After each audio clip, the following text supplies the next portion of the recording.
catastrophe, the Third World War, the war against climate change. Everybody is shouting about global warming, but the gap between words shouted from the rooftops and action by governments is still a gaping void.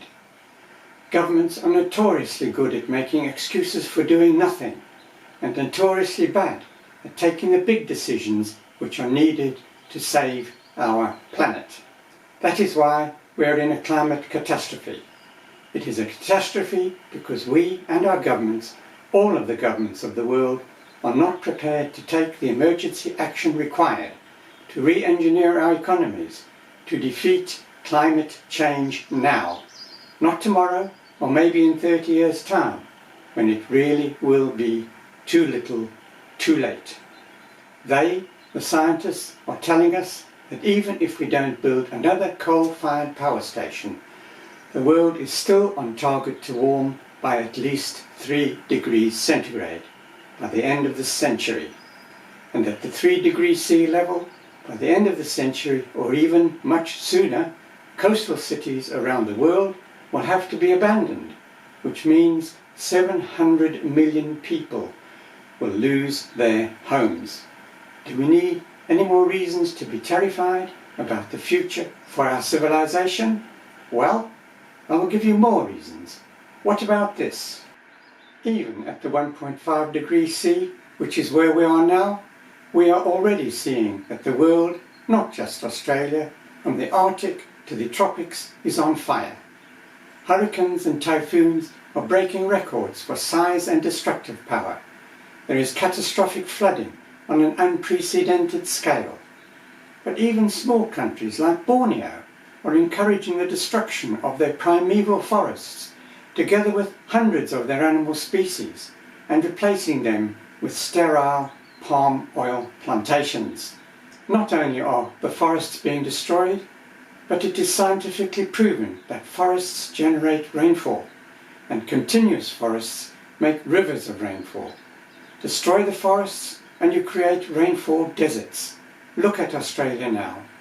So what does Brazil do? They chop down hundreds of square miles of the Amazon rainforest every year. And these are the lungs and rainmakers of the world. Instead of being custodians of our planet's precious resources, they, and the likes of them, defiantly take delight in destroying it. And what do Australians, Chinese, Americans, and the rest of the world's governments do? They strongly insist on their right to burn ever more hydrocarbons to fuel their economies.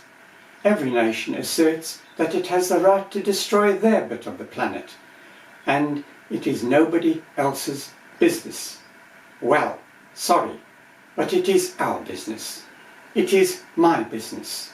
It is your business. And above all, it is your children's and your grandchildren's business.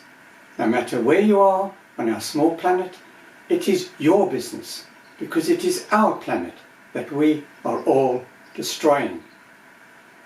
And we can and must do something about it. This is what we can do. We can declare war on the governments of the world. We can declare that this is the Third World War against the destroyers of our planet. Every politician who lamely claims that it will cost jobs and hurt the is guilty of war crimes. Their legacy will be the destruction of our civilization, and that surely is treason. And that is why we are already in the Third World War, the war against the destruction of our civilization. So I ask you, what do governments do when they are under an existential threat of extinction? Think of the Second World War. What did the British government do? Well, they mobilized all of the resources of the country for the war effort. They re-engineered their industries to make them focus on the war. They spent hugely on redirecting the nation's resources to defeating the enemy. And they succeeded, and so we must. They did not say, leave it to 30 years' time. Why not? Because by then the British way of life would long have been extinguished, just like ours will be, if we don't do it now. They did it in 6 years. The British, with the help of their allies, destroyed the enemy in 6 years, and using some of the world's huge and wasteful military budget, we can do it again. We can mobilise the nations of the world to win the climate war in 6 years. But to do that, to save our planet, we have to convert our global economy from a fossil fuel economy to an electrical hydrogen economy. And we must do it in 6 years to stop and then to reverse global warming. If every country in the world now diverts only 10% of military spending, equal to $200 billion US dollars, that will be enough to turbocharge the green revolution and make it happen.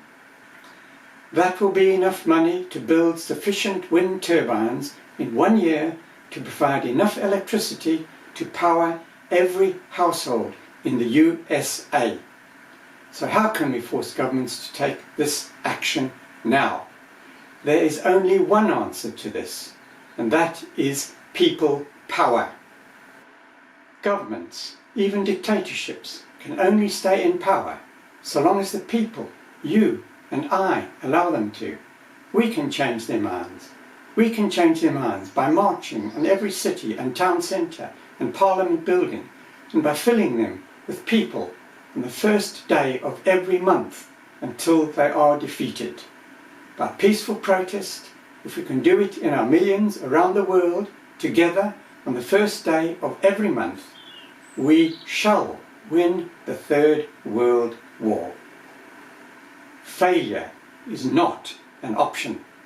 Failure is the extinction of our civilization.